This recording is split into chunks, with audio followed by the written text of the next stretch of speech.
Vamos lá então, seguindo para os 5 primeiros do Euro Ranking na semana, a gente abre a 5ª colocação com o surpreendente time do Girona. É inacreditável o que esses caras têm feito, né? Eles conseguiram uma virada no finalzinho contra o Valência agora, tomaram um gol do Hugo Duro, né? A situação tava difícil, tava dura pra eles, mas no finalzinho o nosso querido Ian Couto entra, lateral direito, o ala pela direita ali, brasileiro, né? O Brazuca esteve recentemente na seleção e consegue fazer dois, cara, as duas jogadas são muito semelhantes, tá? Ele cruza no segundo pau e no segundo pau aparece o Stuani, aquele mesmo veterano uruguaio, tá? Que marcou os 2 gols, na verdade o segundo foi considerado contra, mas foi uma finalização do Stuani ali. E aí, velho, o que aconteceu? O Girona venceu o nosso querido time do Valência por 2-1, e a gente tem então que nos últimos 5 jogos os camaradas estão com 4 vitórias, considerando aí que eles estão em segundo lugar no Campeonato Espanhol, apenas atrás do Real Madrid nos critérios de desempate. É uma campanha que poucos poderiam imaginar, e a gente fica se perguntando até onde que eles vão conseguir manter esse gás, mas eles têm feito aí muito bonito a temporada, também ressaltando que os nossos queridos amigos do SofaScore lá disseram que o Ian Couto é o lateral com mais participações em gols em La Liga na temporada 23-24. É um gol e 4 assistências agora. Tá de parabéns o nosso querido Brazuca aí. E aí, o Girona? Eu vi o jogo, cara, um jogo bem irregular do Girona, né? E assim, cara, no primeiro tempo foi bem ruim. Aí a galera que tava na transmissão ficava sempre repetindo: ah, mas o Girona faz os gols no segundo tempo. E de fato tem isso, né? Se você for pegar os jogos do Girona, eles fazem muito mais gols no segundo tempo do que no primeiro. A maioria dos gols que eles fazem é na segunda etapa. Só que assim, tava com cara de que dessa vez ia dar ruim, né? Porque quando saiu o Hugo Duro, que inclusive o gol do Hugo Duro numa falha bizarra da defesa do Girona, é uma bola que vem ali do... Eles estão com o controle da bola, a bola é passada, o zagueiro deixa a bola passar, quando de repente ele olha pro lado, o Hugo Duro tá correndo com a bola em direção ao gol, e inclusive faz um golaço. Esse cara é bom atacante, dá só o toquezinho cavadinho ali pra cima do goleiro. Só que aí na reta final eles conseguiram pressionar e conseguiram virar graças à entrada do Ian Couto, que entrou muito bem. Inclusive o Ian Couto entra no lugar do Pablo Torre, pra quem não conhece, é jogador do Barcelona, né? Tá emprestado ao Girona, e mostrou assim a diferença que ele é capaz de fazer, né, cara? Um cara que nem foi convocado, atenção, nem foi convocado para a seleção brasileira na última convocação. O que é que o Fernando Diniz fez? O Fernando Diniz, ele levou o Emerson Royal e ele levou o PP do Porto. Naquela desculpa, o PP pode fazer a lateral. Aí a gente foi para uma data FIFA com apenas um lateral, que foi o Emerson Royal, enquanto que o Ian Couto tava mofando em casa sem poder jogar com a camisa da seleção brasileira. E aí ele mostra assim por que hoje é um cara que tá sendo sempre tão bem elogiado, tão bem avaliado por todo mundo. E assim, sobre o Girona, eu tava vendo aqui os dados deles, e assim, curioso. O Girona tem um gol a mais do que o Real Madrid no campeonato. O Real Madrid fez 33 gols, o Girona fez 34. Só que o Girona tomou o dobro de gols do Real Madrid. O Girona tomou 18 gols, enquanto que o Real Madrid tomou 9. E mesmo assim, eles estão com os pontos igualados. Até aqui, a grande diferença no campeonato tá sendo o confronto direto, né? Porque no confronto direto, o Real Madrid meteu 3 buchas no Girona. Venceu lá na casa deles por 3-0. Próximo jogo do Girona contra quem, Pedro? Adivinha? Simplesmente um derby contra o Barcelona. Um derby ali da Catalunha. Então, pro próximo jogo na La Liga, né? Que no meio de semana eles jogam na Copa do Rei. Então, mais um teste grande pro Girona. E assim, deu azar, né? Porque o Barcelona vinha no momento ruim, só que o Barcelona se recupera com 2 vitórias importantíssimas contra o Porto e contra o Atlético. Então, eles vão pegar um Barcelona que vai estar com a confiança lá no alto e que vai jogar em casa. Acho que esse jogo contra o Barcelona pode ser um divisor de águas, cara. Se eles conseguem um bom resultado contra o Barcelona, a coisa começa a ficar séria, tá ligado? Porque a gente já tá se aproximando do final do primeiro turno do Campeonato Espanhol. Beleza. Então do Girona a gente segue dando um giro na classificação aqui do Euro Ranking, indo para a 4ª colocação. A 4ª colocação tem como dono aqui o nosso querido Bayer Leverkusen, que acabou dando uma quedinha simplesmente porque empatou uma partida contra o Borussia Dortmund, né? Pedro, oi. Esse cara aí que fez o gol do Borussia Dortmund, você lembra dele? É inacreditável, né? No último cast eu vim aqui, acho que foi no Champions Cast, na verdade, né?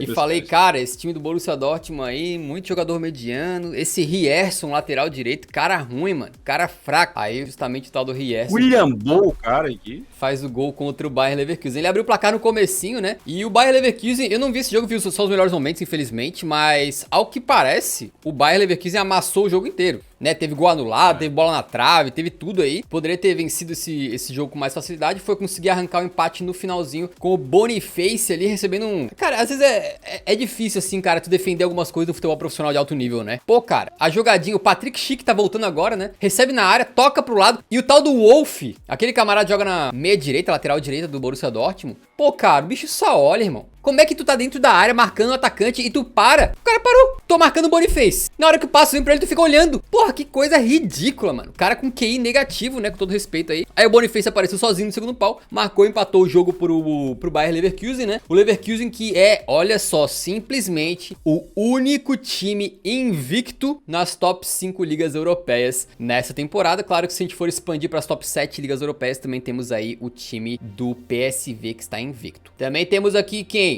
Bayer Leverkusen nas últimas 5 rodadas, então estraçalhou todo mundo que veio pela frente. E também agora empatou com o Borussia Dortmund. Lembrando que, além do Borussão, apenas o nosso querido time do Bayern de Munique conseguiu parar o Leverkusen na temporada, exatamente. São 100% de vitórias, exceto esses dois jogos, né? Um 2-2 contra o Bayern de Munique, fora de casa, e agora 1-1 contra o Borussia Dortmund, dentro de casa. Por isso o Leverkusen acabou dando uma quedinha no ranking, mas obviamente continua lá pra cima, né? E Yuri, essa partida aí e o Leverkusen continuou bem. Eu também não consegui ver o jogo, né? Infelizmente, cara, eles meteram esse jogo no mesmo horário de Manchester City e Tottenham, né? Que a gente tava ali cobrindo no Eurofoot, então acabei não conseguindo assistir, mas acaba não me surpreendendo, porque o Borussia Dortmund vem fazendo uma temporada muito boa, vem sendo um time muito chato de se enfrentar, né? A gente tá vendo no grupo da morte, na Liga dos Campeões, eles já estão classificados, né? Vão jogar ali na última rodada só pra tentar passar em primeiro, então eu já imaginava que esse jogo tinha cara de empate, não achava que o Dortmund poderia vencer, mas eu tava pensando, pô, esse jogo tem uma carinha de empate que vou te contar, viu? E acabou acontecendo, né? Apenas a segunda partida na temporada inteira que o Bayer Leverkusen não consegue vencer, né? Todos os outros jogos eles venceram, apenas empataram contra o Bayern de Munique na Allianz Arena e agora contra o BVB na Bayern Arena. Então, eu acho, cara, que esses jogos específicos assim, por exemplo, eu acho que Leipzig, Borussia Dortmund, Bayern de Munique são tropeços que estão ali na previsibilidade, né? Imaginando assim que o Xabi Alonso tenha um planejamento, vai, eu acho que ele olha ali esses jogos, Bayern de Munique, Borussia Dortmund, se pegar empate tá bom, e eu acho que tá bom, acho que não dá pra imaginar que o Bayer Leverkusen vai vencer todos os jogos, então acho que conseguiu um empate, cara, contra o Borussia Dortmund, que tá fazendo uma boa temporada, não é um resultado ruim, claro que, como você falou, eles jogaram melhor, pressionaram, são um time melhor do que o Borussia Dortmund, então poderiam ter vencido, mas o empate não é um desastre. E olhando pela tabela, né, o Bayern de Munique não jogou esse final de semana, porque simplesmente teve uma nevasca, né, a gente tá na época de inverno na Bundesliga, inclusive a Bundesliga né, ela vai ter uma pausa aí na metade da temporada, sempre tem, justamente por causa disso, porque se não tiver uma pausa não tem como ter campeonato, né, por causa do clima, e já começou, né, o clima tá querendo adiantar a pausa da Bundesliga, né, cara, porque simplesmente não teve como rolar jogo lá, tava neve pra tudo quanto é lado, ali em Munique. Com esse adiamento, o Bayern de Munique não conseguiu jogar e, consequentemente, ele ficou 3 pontos atrás do Bayer Leverkusen. Mas, pelo que eu tô vendo aqui, o saldo do Bayern de Munique é melhor do que o do Bayer Leverkusen. É de 34 gols contra 27. Ou seja, se o Bayern de Munique tivesse jogado e vencido, e teria vencido, porque vai enfrentar o Union Berlin nesse jogo, né, que foi adiado, o Bayern de Munique teria assumido a liderança da Bundesliga. Depois de bastante tempo, cara, já tem, mocota que o Bayer Leverkusen tá no topo da tabela. Então, assim, é curioso, no mínimo curioso, que o Borussia Dortmund de novo pode ajudar o Bayern de Munique a vencer a Bundesliga, né, cara? É uma parada bizarra. Eu vi até uma galera zoando, né, não sei em qual post foi, mas é tipo assim, a Borussia Dortmund jogando pra tirar a Bundesliga do Bayern de Munique. É um time bem ruim. A Borussia Dortmund jogando pra ajudar o Bayern de Munique a ganhar a Bundesliga. Sei lá, a seleção de 70, tá ligado? E de fato, cara, porque é muito bizarra a parada dessa. O Borussia Dortmund teve a oportunidade de ganhar a Bundesliga na temporada passada. Literalmente, era só vencer o Mainz 05 dentro de casa e não conseguiram, mas quando eles jogam pra dar uma forçazinha, um empurrãozinho, acho que eles lembram daquela história do empréstimo lá, né, daquela fase complicada na questão administrativa, eles falam, não, vamos ajudar os caras, porque eles são gente boa, eles estenderam a mão pra gente lá atrás, então a gente deve essa. Ou então, sei lá, se pai o Rummenigge, tá ligado? O Rummenigge liga lá pro Watzke, aí fala, Watzke, você me deve, seu merda, lá atrás eu estendi a mão pra você, deve ser uma parada dessa. O Dortmund é o sidekick do Bayern, né? É o Robin do Batman, é o auxiliar, o ajudante, braço direito. É capaz, porque assim, cara, o Borussia Dortmund perdeu de 4-0 pro Bayern de Munique, e ele conseguiu segurar o Bayer Leverkusen, ou seja, é capaz no segundo turno, de novo, o Borussia Dortmund perder pro Bayern de Munique, e de novo ele conseguir segurar o Bayer Leverkusen. E aí, se chegar no final do campeonato, e o Bayern de Munique for campeão por uma margem pequena, o fiel da balança vai ter sido o Borussia Dortmund, é fato. Eita, puxa, só pra deixar claro uma coisa que eu falei anteriormente, que eu me equivoquei, tá? O Bayer Leverkusen é o único time das top 5 ligas europeias que tá invicto na temporada, em todas as competições, somando todas, tá? Não perdeu nenhuma.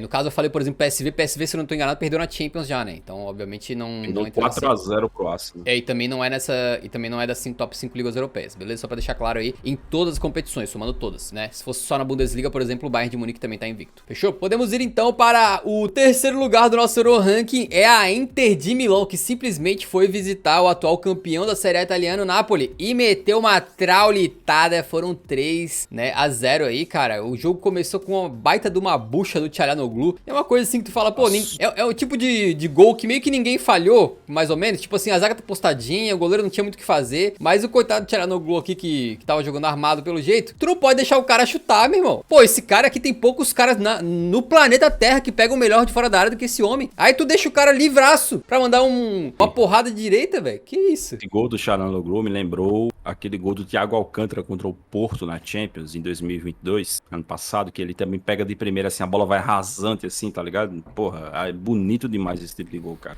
Esse cara tem que ter qualidade pra bater numa bola dessa, porque a maioria dos caras isola. Com certeza. Aí depois também a gente tem um gol aí do Barella, que é um gol lindo, tá? Ele recebe da área, ele rapidamente tira de 2 jogadores ali e tira do Merey e faz o gol. E depois o Thuram ainda fecha a conta num lance em que a zaga ficou completamente perdida ali, não conseguiu marcar ele, apareceu livre pra empurrar pra debaixo do gol. Cara, vou falar assim, vi os melhores momentos também, né? Parece que o Napoli teve o volume de jogo, tá? Teve algumas chances aí. Cara, tem o Sommer, ele faz 2 defesas absurdas nesse jogo. Uma bola que ia no ângulo, ele pega. E a outra, o Kvara manda um drible pra cima acho que é do Dumfries na lateral direita ali da Inter. Ele passa pelo Dumfries e manda um tirambaço de canhota cruzado e o Sommer cata. Na real, ele não cata, né? Ele desvia pra escanteio. Cara, o Sommer é um goleiro, às vezes, um pouquinho subestimado, hein? O cara pega muito, velho. Tá pegando muito. Ele tá com 9 clean sheets em 14 jogos na Série A italiana, beleza? Significa que em 14 partidas que ele atuou, em 9 ele não tomou gol. A gente sabe que clean sheet é uma estatística às vezes mentirosa, porque ela consagra goleiro mediano quando a zaga tá boa, né? Mas no caso do Sommer aqui, parece que ele tem feito defesas importantes também. Nos últimos 5 jogos, nós tivemos aí a Inter conseguindo essa vitória estrondosa pra cima do Napoli. Eles também conseguiram empatar contra a Juventus na Série A, né? Fora de casa. E foram buscar até um empate contra o Benfica na Champions League com o time reserva lá na Luz, depois de tomar de 3-0. Então eles permanecem aqui, eles ficam aqui em terceiro lugar no nosso Euro Ranking. E é um time que, a princípio, tá caminhando aí pra ganhar o campeonato italiano. Vamos ver se a Juventus vai conseguir ter fôlego até o final. Se a própria Inter, né, vai conseguir manter esse ritmo até o final. Mas os caras estão muito bem, obrigado. É um campeonato longo, né? Ainda tem muita coisa pela frente, mas até agora o melhor futebol disparado com certeza é o da Inter, né, cara? E assim, sobre o Barella e o Çalhanoğlu já não é nenhuma surpresa. São 2 dos melhores meio-campistas da Europa inteira, né? Estão jogando muita bola já tem um bom tempo. Especialmente o Çalhanoğlu, né, cara? Que é um cara que já tava bem no Milan. Ele pula a cerca, né? Vai pra Internacional e se torna persona não grata ali do lado rossoneri, mas tá jogando demais na Inter desde que chegou. E o Barella também, né, cara? Que é um dos expoentes aí da seleção italiana. Deve ser peça crucial da Azzurra na Eurocopa. Mas um cara que, porra, tá fazendo valer demais é o Thuram, cara. Que é um cara que foi contratado como agente livre. Assim, cara, você conseguir um agente livre dessa qualidade não é simples. E é um cara que foi muito especulado no Milan, né? Eu lembro que quando começou, né? Quando ele se desvencilhou ali do Borussia Mönchengladbach, tinha muito essa questão de que, pô, o Milan tá interessado no Thuram e tal. E quando foi ali, chegou na hora, ele acabou indo pra Inter. Deve ter recebido uma proposta melhor. E já tá com 6 gols e 6 assistências, né? Pra um cara que tá na sua primeira temporada, tá tendo um trabalho um pouco complicado ali, né? Substituiu o Dzeko, que tava muito bem, substituiu o Lukaku, que também é um cara que jogou muita bola na Inter. E ele tem o Lautaro Martínez do lado dele, que é melhor jogador do que ele, é o principal atacante da Inter e tá conseguindo ser um coadjuvante de altíssimo nível. Cara, a temporada da Inter tá com uma cara muito boa, sinceramente. O Sommer, como você falou, eu acho que o Sommer tomou uma decisão corretíssima em ir pra Inter, porque ele seria reserva no Bayern de Munique, não tem muito o que fazer. O Neuer iria retornar como retornou, iria reassumir a titularidade porque o Neuer é o Neuer. Então ele tomou a decisão correta pelo bem da carreira dele, né, que é continuar jogando num time importante, num time grande e como titular, que é na Internacional, né, cara? Porque assim ele não só vai chegar bem pra Eurocopa para jogar pela seleção dele, a Suíça, como vai continuar construindo uma bela carreira, né? Esse é um cara que, sei lá, até pouco tempo atrás estava vários anos aí consecutivos jogando no Borussia Mönchengladbach. E agora ele vem 2 temporadas consecutivas jogando em 2 dos maiores times da Europa, que é o Bayern de Munique e a Inter. Então, assim, a gente sabe que goleiro, ele tem uma longevidade maior do que os outros jogadores. Então a gente pode estar falando de um cara que, para passar uns bons anos ainda, como um dos goleiros importantes aí do cenário europeu. Vai ter ainda um confronto muito importante contra a Real Sociedad na última rodada da Champions pra saber qual posição a Inter vai estar, mas dependendo disso, cara, dependendo do sorteio e tal, a Inter pode mais uma vez aí chegar na Champions League muitíssimo bem pra quem sabe ir longe outra vez, porque é um time muito, muito, muito bom de Simone Inzaghi. E uma palavrinha bem rápida sobre o Napoli, né? O Napoli é um time que a gente acompanhou muito de perto temporada passada, vocês sabem, quem acompanha a gente aí sabe como a gente tava babando pelo Napoli aqui, mas a verdade é que na reta final da temporada ele já tava numa queda, e daí pra essa temporada a diretoria fez aquela cagada de contratar o medíocre Rudi Garcia, né? Que levou o time aí a virar uma coisa, assim, normal, comum, né? Não tem nem um pouquinho daquele brilho da temporada passada. E agora com o Walter Mazzarri, que é um técnico que já treinou o Napoli antigamente, né? Participou de bons momentos com o Napoli aí em anos mais pra trás. Começo da década passada.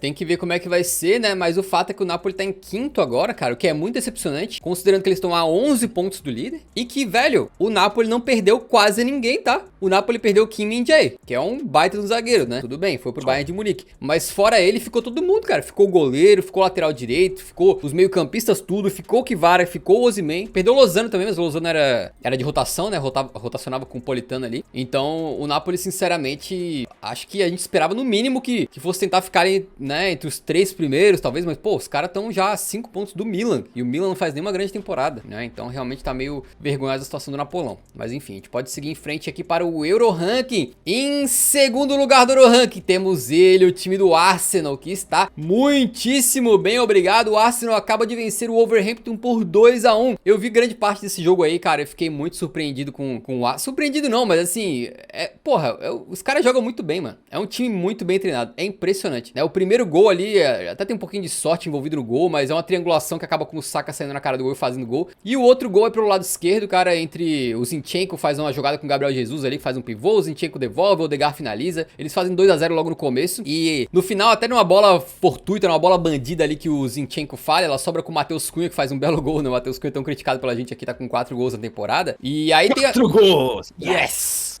Esse é o centroavante da seleção brasileira. E agora, no final da partida, teve até um pequeno sufoquinho ali, porque o Wolverhampton, obviamente, foi pra cima, né? Mas, cara, em geral, na partida, assim, o Arsenal muito bem, né, velho? É impressionante. Cara, eu fiquei muito impressionado. Tinha alguns momentos que, tipo assim, o Wolverhampton tava bem postado pra trás, bem defendendo ali, com a linha bem certinha, todo mundo defendendo certinho. O Odegaard, que é um meia que cai muitas vezes mais pro lado direito, né? Junto ali com o Saka, que tá naquela região também. E aí apoia o lateral direito ali, por exemplo, o Tomiyasu. E eles ficam trocando passe. E uma hora, alguém acha um passe massa pro outro, cara. É impressionante. Uma hora tu sabe que o Odegaard vai deixar o Saka em condições de fazer um cruzamento, alguma coisa assim. É muito da hora de ver os caras jogarem, né? E o Odegaard, inclusive, no final da partida, quando o jogo tá 2-1, se eu não tô enganado, deixa o Nketiah na cara do gol. O Nketiah tira bem do goleiro, mas tira um pouquinho demais, vai na bola, vai na trave, né? Esse daí é o cara que mais destoa no ataque do Arsenal, Nketiah. Tipo, cara, a diferença desse cara pro Gabriel Jesus, assim, é o Morata pro Ronaldo Fenômeno, tá ligado? Caralho. É quase isso. Pouco exagerado. Assim, eu dei uma exagerada, mas não dá. Ele destoa muito, cara. Quando algum dos caras ali tá lesionado, o que mais tem se lesionado é o Gabriel Jesus, né? De vez em quando ele tem uma lesãozinha muscular. Quando o Gabriel Jesus tá disponível, tá indisponível e o Nketiah tem que jogar como titular, faz uma diferença cristalina, cara. É uma diferença muito grande mesmo. O nosso querido time do Arsenal, nos últimos 5 jogos, tem simplesmente 5 vitórias, tá? Incluindo vitórias importantes aí pela Champions League contra a Sevilha e aquela demolição do Lan por 6-0 neste momento. Os Gunners são os líderes da Premier League. Eita, voltaram, hein? Voltaram à liderança depois de tudo que aconteceu na temporada passada. É a segunda rodada com o líder.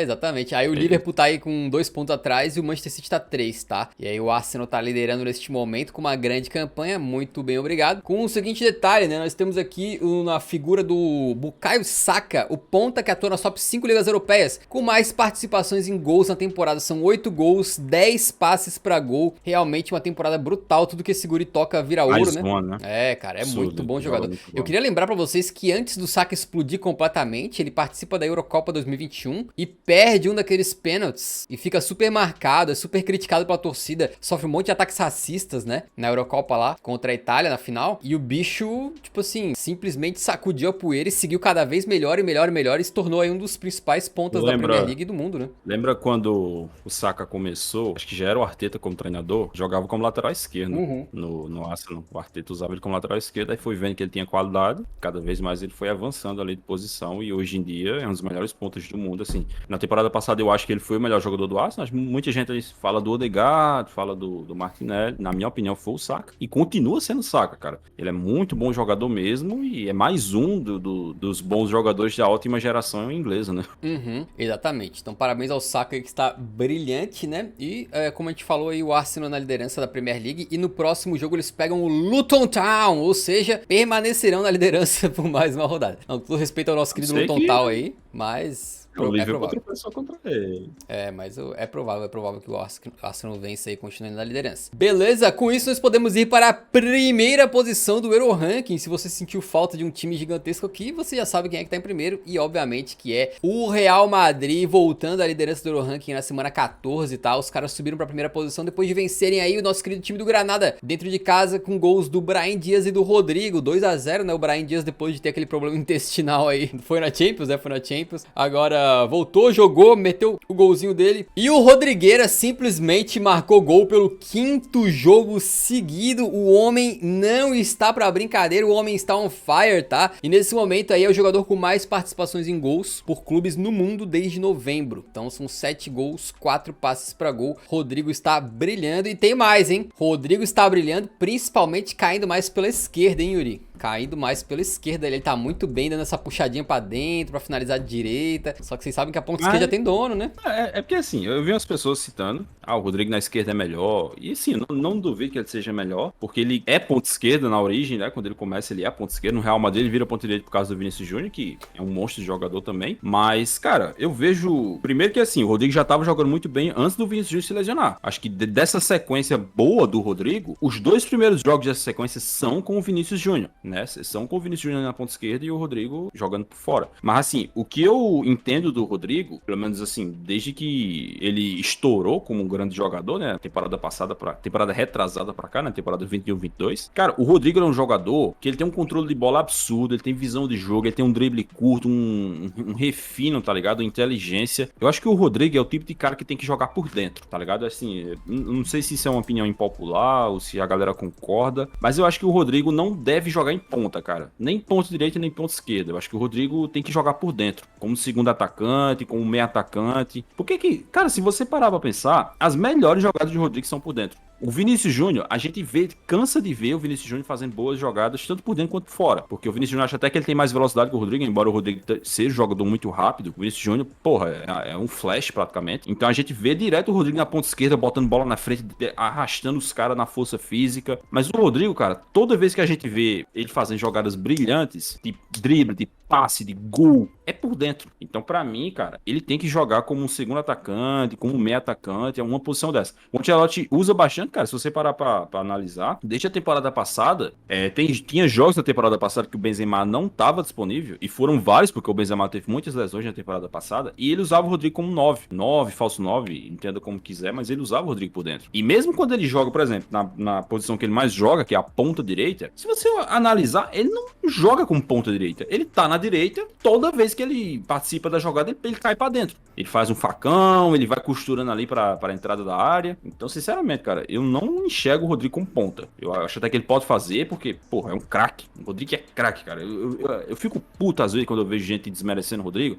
Porque na seleção brasileira, cara, esquece seleção brasileira, cara. Esquece quem que tá dando certo na seleção brasileira. Me fala quem. Ninguém tá dando certo. Vai ficar medindo jogador por causa de seleção brasileira, pô. Seleção é um negócio muito contextual, cara. Se o time tiver uma merda, vai estar todo mundo na merda. Não adianta ficar esperando que o Rodrigo, o Vinícius Júnior, fulano vai chegar lá e vai jogar igual joga nos clubes. Não vai jogar. Não vai jogar. Porque a seleção brasileira hoje não é a Argentina, não é a França, não é bem treinada igual essas outras seleções. Então, o Rodrigo, pra mim, é um cracaço de bola, parece que tá atingindo o seu melhor nível. Eu nunca vi o Rodrigo jogar tanta bola que ele tá jogando nesse mês de novembro. Claro que ele já tava jogando muito bem, mas eu acho que nesse mês tá com cara, tá ligado quando o Vinícius Júnior estourou na temporada 21-22, que a gente pegou uns meses ali com o Vinícius Júnior, porra, todo o jogo era gol, era assistência, caralho. Tá com cara daquilo, cara, tá com cara. E eu espero que continue, porque é um jogador, pra mim, é o futuro da seleção brasileira. Pra mim é um cara que é peça crucial dessa década inteira na seleção brasileira, até 2030, 2034, sei lá. Então, espero que continue assim, cara, porque o Rodrigo é muito, muito, muito diferenciado. Um jogador que, pô, dá gosto de você ver jogar. Exatamente, e o Real Madrid com isso aí, tá, nas últimas 5 partidas tem 5 vitórias, incluindo demolições aí de Cádiz, Valência, Braga, Napoli e agora uma vitóriazinha pra cima do Granada. Neste momento o Real é o líder de La Liga, empatado em número de pontos com o Girona, mas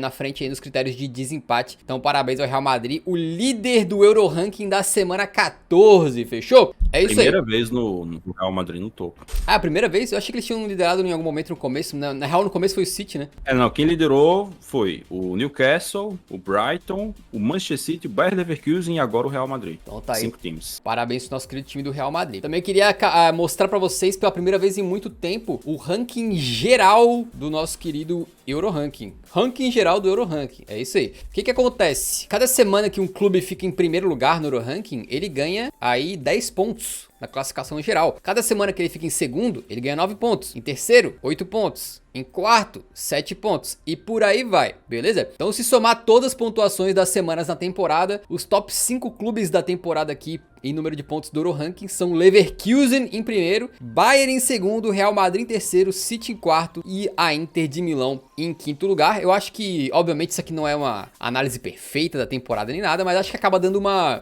bela pincelada, uma bela visão geral, assim, do que tá acontecendo na temporada, né? São 5 times que realmente estão muito bem, né? 5 dos melhores clubes da temporada inteirinha aí, né? O Tottenham ali, assim, ilustra como o Tottenham viveu uma fase espetacular com o Postecoglou, deu uma queda depois, mas como o ranking é da temporada inteira, então a gente consegue ter uma noção de times ali que podem não estar num momento tão bom agora, mas que já estiveram. Exatamente. Então, o Tottenham, por exemplo, juntou 40 pontos nas primeiras 10 semanas e depois não pontuou mais, né? Mas continua alto ali no ranking. Então, acho que dá pra ter uma noção bem boa aí, mais ou menos, de como é que tá a temporada através do ranking geral do Euro Ranking. Fechou?